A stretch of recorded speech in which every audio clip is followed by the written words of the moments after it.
अमित शाह बाबा साहेब के अपमान के लेकर घिर गए हैं, जिस पर बीएसपी सुप्रीमो ने कहा है कि उनको माफ़ी मांग लेनी चाहिए, नहीं तो बाबा साहब के अनुयायी उनको भूलेंगे नहीं। इसी बीच सोचिए, राहुल गांधी पर एफआईआर दर्ज करवाया गया है। राहुल गांधी पर बीजेपी का आरोप है कि उन्होंने 2 सांसदों से हाथापाई की, जिस वजह से उनको चोट लगी है। तो राहुल गांधी पर एफआईआर हुआ है। सवाल है कि संसद में कैमरे की तो कोई कमी नहीं है, तो तस्वीरें क्यों नहीं जारी हो रही है? क्या वो बीजेपी के पक्ष में नहीं है? क्योंकि अभी संसद का कंट्रोल तो बीजेपी के पास है। इसी तरह से अभिषेक मनु सिंघवी के 50,000 रुपए मिलने की बात हो रही थी। संसद भवन में हर द्वार पर सीसीटीवी कैमरा है, तो उनकी तस्वीरें क्यों नहीं जारी की जा रही है? एक जो बीजेपी के सांसद अस्पताल में भर्ती थे, उन्होंने कहा कि मेरे बगल में ठीक राहुल गांधी थे, उधर से धक्का लगा, पीछे से धक्का आया और राहुल गांधी मेरे ऊपर गिर गए। तो ये तमाम वो सवाल हैं। लेकिन इसी बीच बीजेपी के लिए बुरी खबर है। ये धरना प्रदर्शन गांव गांव तक पहुंच गया है। आज लगभग अगर हम हिंदी बेल्ट की बात करें तो जो मेरे पास जो फीडबैक हैं, बिहार, यूपी, झारखंड, महाराष्ट्र में खासकर हर जगह से धरना प्रदर्शन की खबर सामने आई है। कर्नाटक विधानसभा में जिस तरह से बाबा साहब की तस्वीरें हुई, तो धक्के लगने की जो खबर है, धक्का मुक्की, तो क्या तमाम सोशल मीडिया पर जो कांग्रेस समर्थक है वो लिख रहे हैं कि क्या बीजेपी इस पूरे मामले को डाइवर्ट करना चाहती है, इसीलिए इस तरह का वो हथकंडा अपना रही है। और सोचिए, जिस तरह से बीजेपी कहती थी कि जो अगर भारत में रहना है तो जय श्री राम कहना है, इस तरह के नारे गढ़े थे खुद बीजेपी ने। अब ये नारा मनीष सिसोदिया ने दिया है, जिन्हें अंबेडकर का नाम और उनके विचार चुभते हैं वो इस देश को छोड़ सकते हैं। अमित शाह देश को छोड़ सकते हैं, ये नारा दिया है। अमित शाह को अपने शब्द जल्द वापस ले लेने चाहिए, नहीं तो लोग उन्हें माफ़ नहीं करेंगे, बीएसपी सुप्रीमो मायावती जी ने कहा है। और बाबा साहब से बड़ा इस देश में कुछ भी नहीं है। और सोचिए किस तरह से इस देश में लगातार जो है वो इसको लेकर, गृह मंत्री को लेकर गुस्सा बढ़ता जा रहा है। अखिलेश यादव ने तो वचन दिया है कि वो बीजेपी को हटाकर और संविधान का राज स्थापित करेंगे। तो ये तमाम तस्वीरें आपको दिखा रहा हूँ। सोचिए, ये तस्वीरें हैं जो आज सोशल मीडिया पर वायरल है, और ये वो तस्वीरें हैं जो आपको तस्वीरें दिखा रहा हूँ लगातार कि किस तरह से बाबा साहब को लेकर आज दिन भर संसद में हंगामा हुआ, संसद नहीं चलने दिया गया, और पूरा विपक्ष जो है वो, ये तस्वीरें सबसे ज़्यादा सोशल मीडिया पर वायरल है। देखिए किस तरह से कर्नाटक विधानसभा में लोगों ने, तो धक्का मुक्की वाली जो खबर है, अगर वीडियो होता और वीडियो बीजेपी के पक्ष में होता तो अब तक वो उसको जारी कर दिया होता। और ये बात तो सच है कि धक्का मुक्की हुई है, 2 बीजेपी के सांसदों को चोट लगी है, दोनों अस्पताल में हैं। लेकिन सोचिए, परसेप्शन की लड़ाई, बीजेपी परसेप्शन की लड़ाई हार गई है। देखिए, भारत दस्तक ने रिपोर्ट दे रहा है कि गांव-गांव में अमित शाह का पुतला दहन हो रहा है। जी, सोशल मीडिया का जमाना है। अब टीवी अखबार के नहीं दिखाने के बाद भी सोशल मीडिया से ये खबरें देश भर में पहुंच गई है। और बीएसपी सुप्रीमो मायावती ने भी अब कहा है। तो ये देखिए किस तरह से सबसे ज़्यादा प्रकाश अंबेडकर ने मोर्चा संभाल रखा है महाराष्ट्र में, और किस तरह से वहाँ सबसे बड़ा मैसेज प्रोटेस्ट हुआ है और पीछे से धक्का आया। ये खुद भाजपा के सांसद जो हैं उन्होंने कहा है। और सोचिए, तो देश भर में अमित शाह के पुतले जलाए जा रहे हैं। मैं तो ताज्जुब हूँ कि मेरे ग्रामीण इलाकों में, खुद मेरे गाँव में भी, जहाँ पहले लोगों में अंधविश्वास और कर्मकांड बहुत ज़्यादा था, वहाँ भी अब पुतला दहन हुआ है अमित शाह का। तो ये एक बड़ा अपडेट है जो सोशल मीडिया पर वायरल है। और एक बात तो है कि जिस समय धक्का मुक्की हुई है, क्या इससे पूरे खबर को डाइवर्ट करने की कोशिश है? इससे पूरा मामला डाइवर्ट हो जाएगा। बीजेपी ने इसे बड़ा मुद्दा बना दिया है और ये आम जन जन तक पहुंच गया है। संसद में भी बाबा साहब का, तो देर सवेर ही सही, किसी न किसी वजह से अब डॉक्टर अंबेडकर के जो पूरा उनको जो मान सम्मान मिलना चाहिए था, उनको जो जगह मिलनी चाहिए थी, वो अब होता दिख रहा है। और तमाम बहुजन दल जो हैं वो बाबा साहेब के को लेकर अब सचेत हो गए हैं और अब बाबा साहब के बगैर राजनीति संभव नहीं है। नितिन मिश्राम तो यहाँ तक कह रहे हैं कि नियम बना दिया जाए कि सरकारी दफ्तरों में कम से कम बाबा साहब की तस्वीर हो, महामहिम राष्ट्रपति की तस्वीर हो और प्रधानमंत्री की तस्वीर मैंडेटरी कर दिया जाए, ताकि सबको याद रहे, सनद रहे कि देश संविधान से चलेगा। और उन्होंने तो यहाँ तक कहा है कि 500, 2000 और 100 रुपए के नोट पर बाबा साहब की तस्वीरें जो हैं वो लगाई जाए। और बीएसपी भी अब मैदान में कूद गई है। अलीगढ़ में बीएसपी के कार्यकर्ताओं ने बीएसपी के झंडा लेकर ये बड़ा प्रोटेस्ट किया है, जो आपको तस्वीरों में दिखा रहे हैं। तो सोचिए, ये बड़ी खबर है और ये बड़ा संकेत है कि तमाम जो सोशल मीडिया पर एक खबरें चल रही है, संसद में कोहराम मचा हुआ है और तमाम खबरें आपको बता रहा हूं मैं, इसलिए कह रहा हूं गांव गांव ये मामला पहुंच गया है और मैसिव प्रोटेस्ट चल रहे हैं अमित शाह के खिलाफ। अमित शाह पूरे तरीके से फंस गए हैं और सोशल मीडिया पर बाबा साहेब का अपमान अब नहीं सहेगा। और सोचिए, बीजेपी के सांसदों की तस्वीरें वायरल हो रही है। स्कूली छात्रा रांची में बाबा साहेब को लेकर स्कूली छात्राओं ने प्रोटेस्ट किया है। कानपुर ने वकीलों में अमित शाह का पुतला दहन किया, ये तस्वीरें देख सकते हैं। तो गांव ग्राम, छोटे शहर, बड़े शहर, हर गांव तक, पंचायत तक जो है वो पुतला दहन हो रहा है अमित शाह का। तो पॉलिटिकल रूप से ये एक बड़ा डैमेज कंट्रोल है और ये जो खबर है वो देश भर में पहुंच चुकी है। लखनऊ में समाजवादी पार्टी ने प्रदर्शन किया है, ये भी खबर है। और भाजपा के अस्तित्व में आने से पहले भी जनसंघ और आरएसएस ने बाबा साहब का विरोध किया था। ऐसा तब किया गया जब संविधान को अपनाया जा रहा था। प्रकाश अंबेडकर जो बहुजन वंचित अघाड़ी के नेता हैं और बाबा साहेब के परपौत्र हैं। कांग्रेस ने वीडियो जारी किया है जो आप देख सकते हैं कि किस तरह से जिस समय कांग्रेस के सांसद जो हैं प्रदर्शन कर रहे थे, उसके बाद बीजेपी के समर्थक बीच में घुस गए और अमित शाह को अपने शब्द जल्द से जल्द वापस लेना चाहिए, नहीं तो लोग उन्हें माफ नहीं करेंगे। ये बड़ा बयान है जो बीएसपी सुप्रीमो मायावती ने दिया है और खड़गे साहब पर चोट लगने का भी आरोप लगाया है कांग्रेस ने।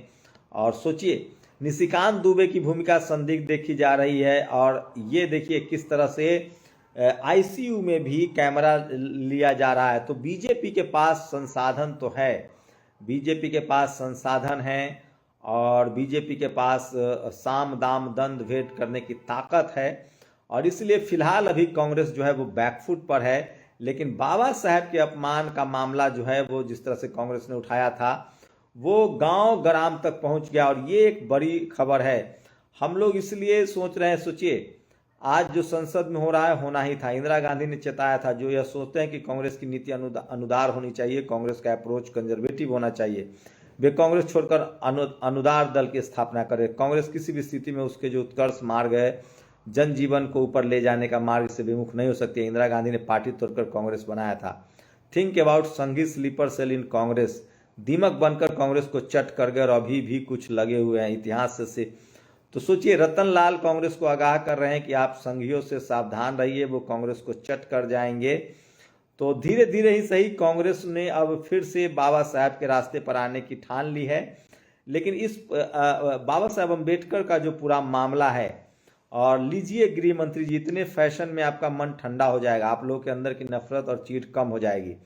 तो सोचिए अमित शाह ने किस तरह से फैशन की बात कही थी कि ये फैशन है बाबा साहब का नाम लेना। उन्होंने नाम भी सम्मानजनक तरीके से नहीं लिया था, फैशन बोला था।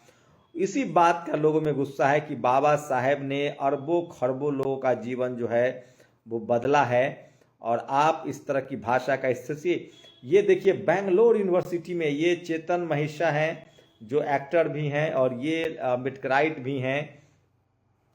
जब बीजेपी की सरकार थी तो इनको कई बार गिरफ्तार भी किया गया है। वो अब लगातार बोल रहे हैं। तो ये बीजेपी के लिए चिंता की लकीर है।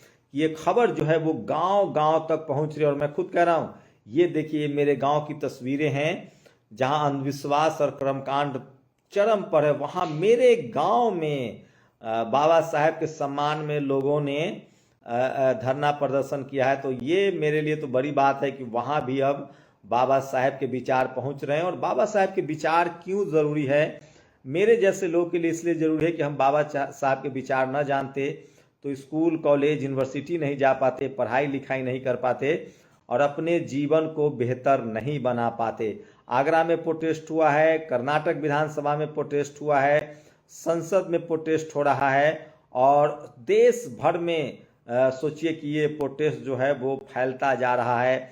लबुलुआब ये है कि बीजेपी के गले की हड्डी बन गई है और देर सवेर ही सही अमित शाह को माफी मांगनी पड़ेगी। फिलहाल सोशल मीडिया पर कंट्रोल करने की कोशिश कर रहे हैं, लेकिन इस बीच जो सबसे बड़ी खबर है कि तमाम जो बहुजन दल हैं वो एकजुट होने लगे हैं। मायावती जी ने इसको निंदा की है, अखिलेश यादव इसके खिलाफ हैं, चंद्रशेखर बोल रहे हैं और इस वजह से जो बीजेपी में जो बहुजन लीडरशिप वाली पार्टियां हैं, चाहे वो चिराग पासवान हो, जीतनराम मांझी हो या फिर आपको बता दें कि अनुप्रिया पटेल हो, जैन निषाद जी हो या राजभर हो, कहीं से कोई पहले थी कि बीजेपी इस तरह के मौके पर SC ST OBC लीडर को आगे कर देती थी। इस बार सवर्ण नेता बोल रहे हैं, लेकिन कोई भी SC ST OBC के नेता जो हैं इस मामले में आगे नहीं आ रहे हैं। इसका मतलब है कि बीजेपी उनका बैकअप नहीं ले सकते, क्योंकि कोई SC ST OBC के नेता नहीं दिखना चाहते हैं, वो चुप ही साधे हुए हैं। ये बड़ा खतरनाक है। अमूमन बीजेपी के एक ही राजनीति होती है कि जिस कम्युनिटी को साधना है उस कम्युनिटी के नेताओं को आगे कर देते हैं, लेकिन फिलहाल इस मुद्दे पर अमित शाह को डिफेंड करने के लिए कोई भी SC ST OBC लीडर शायद ही तैयार हो। तो ये बड़ा डैमेज कंट्रोल है बीजेपी के लिए और शायद ही कोई बहुजन नेता उनके जो गठबंधन में हैं वो भी आगे नहीं आ रहे हैं। तो ये बीजेपी के लिए खतरनाक है और ये बीजेपी के लिए खतरनाक है।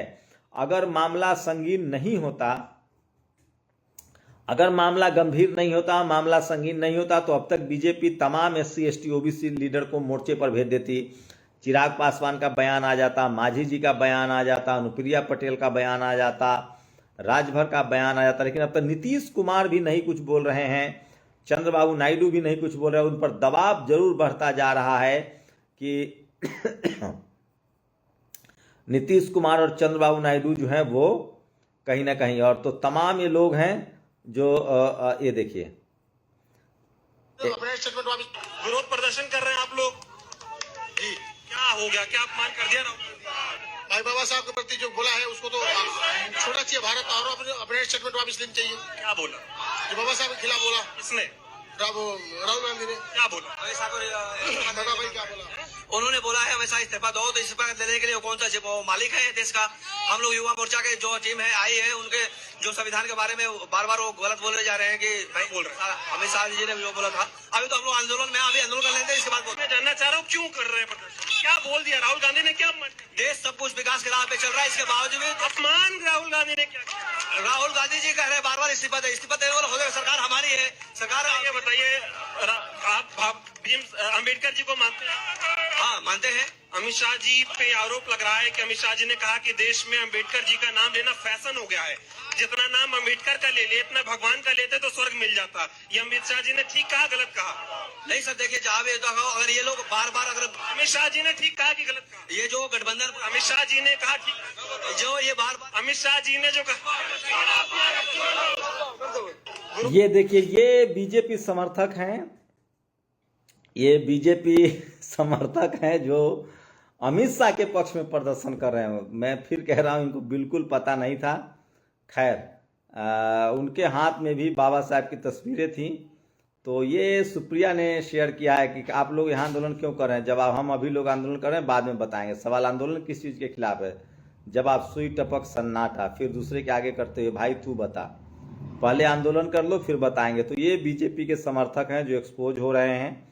बाबा साहेब अम्बेडकर के जो समर्थक हैं वो क्रिस्टल क्लियर होते हैं और ये तो साफ है कि सोशल मीडिया ने पूरा खेल बदल दिया है। सूचना क्रांति के दौर में सभी जंग सोशल मीडिया पर ही लड़ी जा रही है। पार्लियामेंट में जो कुछ आज सुबह हुआ उसके बाद युद्ध का मैदान सोशल मीडिया पर आ गया। बीजेपी के करोड़ों के बजट वाले IT सेल के दिहाड़ी मजदूरों ने आज करोड़ों रुपए खर्च कर विपक्षी नेताओं के खिलाफ हमला बोला, लेकिन इधर अब सब असली देशभक्तों के साथ मिलकर सबने IT सेल के छर्रे के सब कैंपेन हवा निकाल दी।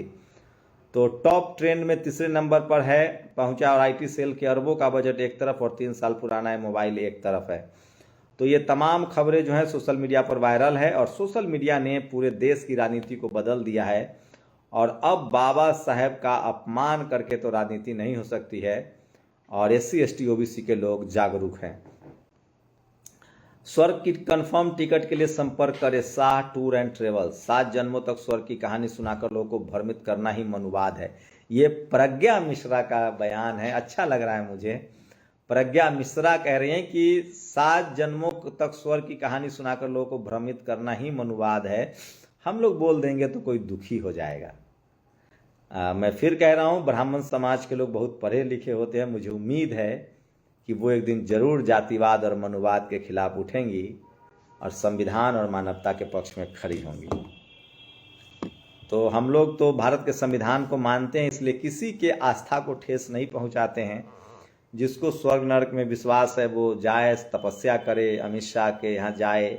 7 जन्म के आप 1000 जन्म स्वर्ग में जाइए, लेकिन हम जैसे 90% लोगों के लिए, शोषित वंचित समाज के लिए इस देश में, SC ST OBC, दलित, पिछड़ा, आदिवासी, अल्पसंख्यक, किसान, गरीब, महिलाओं के लिए भारत को स्वर्ग बाबा साहेब ने बनाया, इसलिए हम लोग सरवाइव कर रहे हैं।